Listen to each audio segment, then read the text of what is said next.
There are a set of words that are stuck together correctly.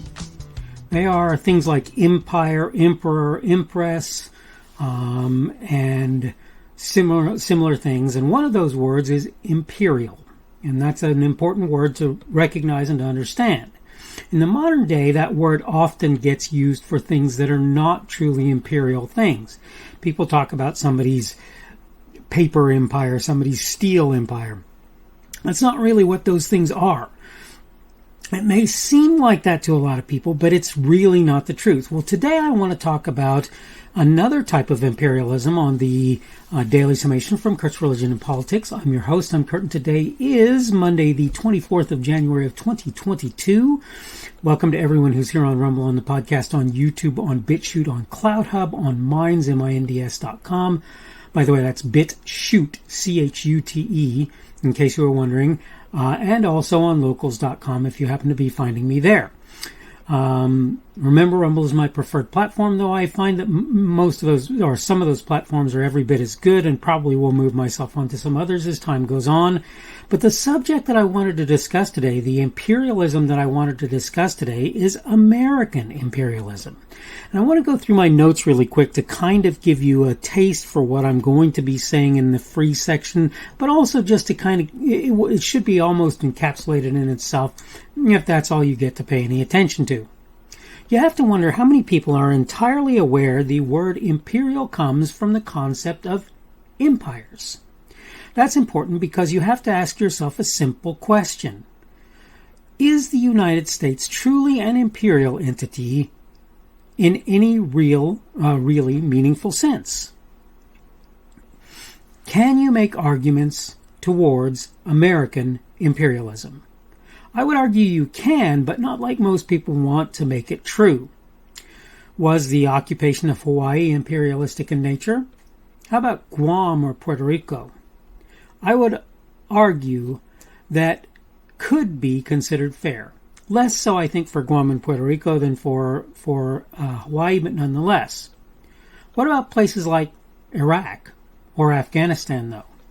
Or, for that matter, Vietnam or Korea, or even farther back, Germany or Japan? The truth is, considering how things have gone in such places, such an argument is virtually impossible to make. And by the way, that's also true for places in South America and similar. Even in a place like Afghanistan, where there's really no national identity, according to what I've heard a lot of people to say, who are in the know on that, America largely left years ago with only a small presence by comparison. The same is mostly the case in places like South Korea. We don't have a huge troop presence there. We have some troops there, but they're, first of all, they're in aid of the Korean government, and second of all, the people, well, I'll get into that in a minute. In fact, right here, though there are more troops there in Korea, South Korea, their influence on the locals is virtually non-existent, with exception of how they spend their dollars and so forth. When you talk about entities like Japan, China, Great Britain, France, Russia, when you talk about what they did, when they put troops and envoys and various things, various places, you see the tendency to be harshly authoritarian and to impose their ways of doing business on those they occupy. Older Koreans, for example, are acutely aware that when Japan last occupied their country, it was illegal to teach your children Hangul, the language of Korea. At the very least illegal.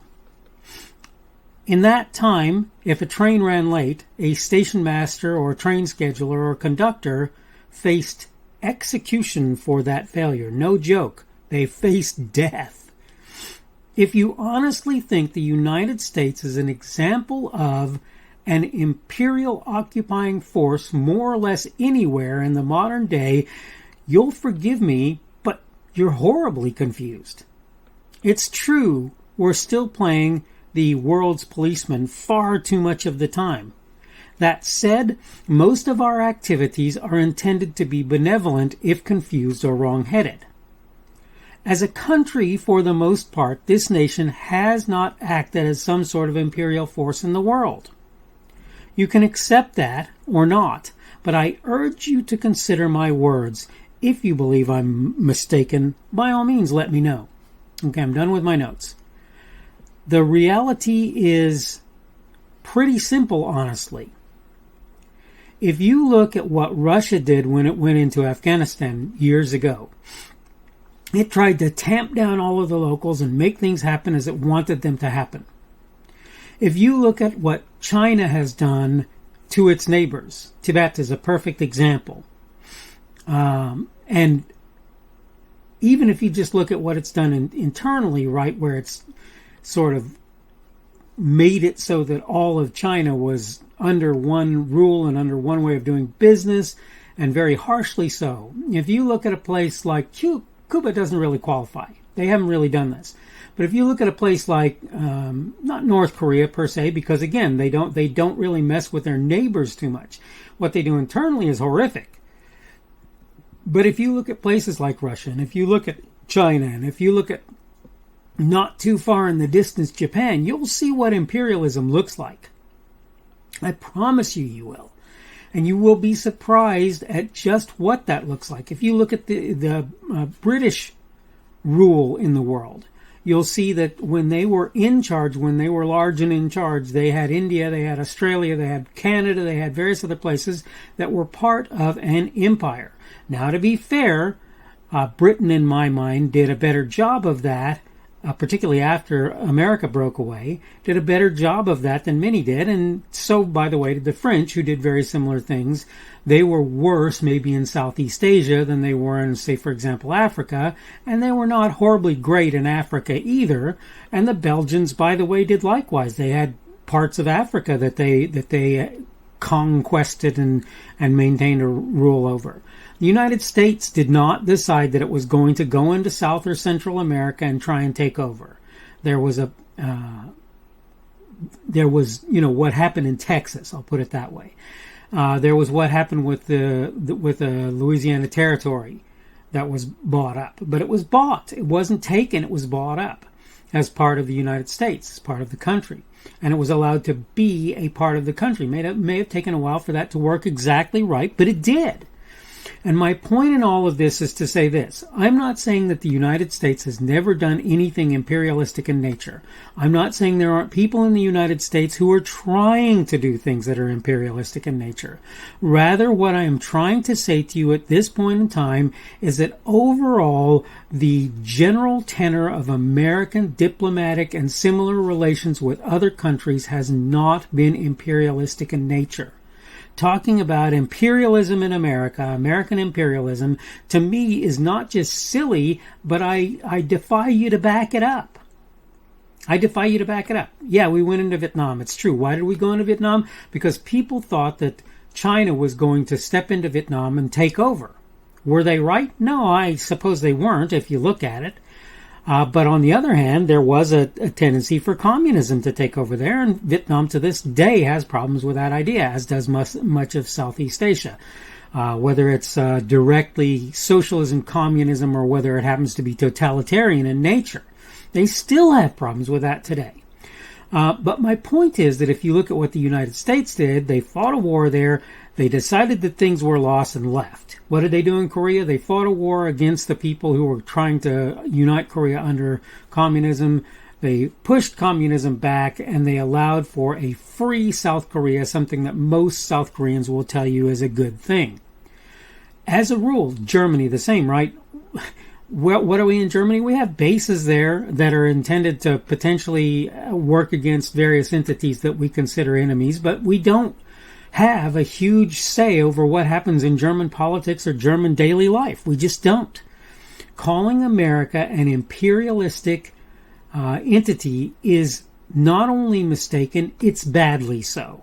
In fact, really nobody in the world except maybe Russia, possibly a little bit China in the modern day, can that be said about. This is, or has been, the Daily Summation from Kurt's Religion and Politics. I'm your host. I'm Kurt, and today is Monday, the 24th of January of 2022. That means tomorrow will be Tuesday, the 25th of January of 2022. Thank you for everyone who's been here on Rumble, on the podcast, on YouTube, on BitChute, on CloutHub. If you see me on Minds, minds.com, by the way, that's Clout, C-L-O-U-T, Hub, H-U-B. Also on locals.com. Thank you for seeing me there as well. Remember, Rumble is typically my preferred platform. You can give me a boxing glove or a Rumble on Rumble. You can give me a plus or a minus on Rumble, plus being positive feedback, minus being negative. Remember also that you can give me positive or negative feedback on any place that I put my content, and they give you the ability to do that, whether it's a like or dislike on YouTube or whatever.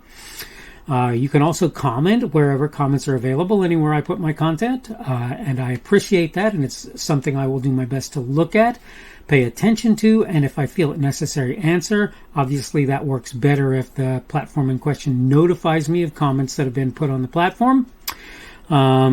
Subject for today has been American imperialism, and tomorrow we're going to talk on this idea that I've heard folks talk about recently about obeying authority, and I want to sort of cover the idea that maybe doesn't work for Christians exactly how people think that it does.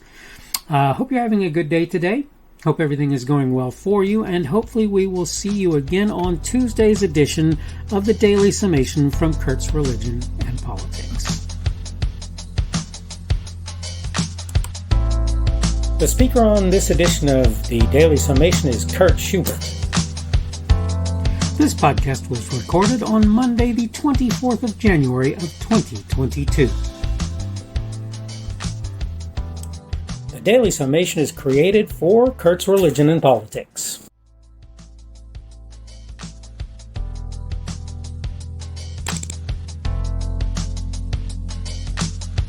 Thanks for watching this edition of the Daily Summation from Kurt's Religion and Politics. I hope you found it entertaining or instructional, or maybe both. If you want to see more from me, you can go to blogs.kpschubert.com. That's blogs.kpschubert.com. I am on Twitter, Parler, and Minds.com. My handle on each of those is @kpschubert. That's @kpschubert. I have a Rumble and a YouTube channel. They are the Kurt's Religion and Politics channels on Rumble and YouTube.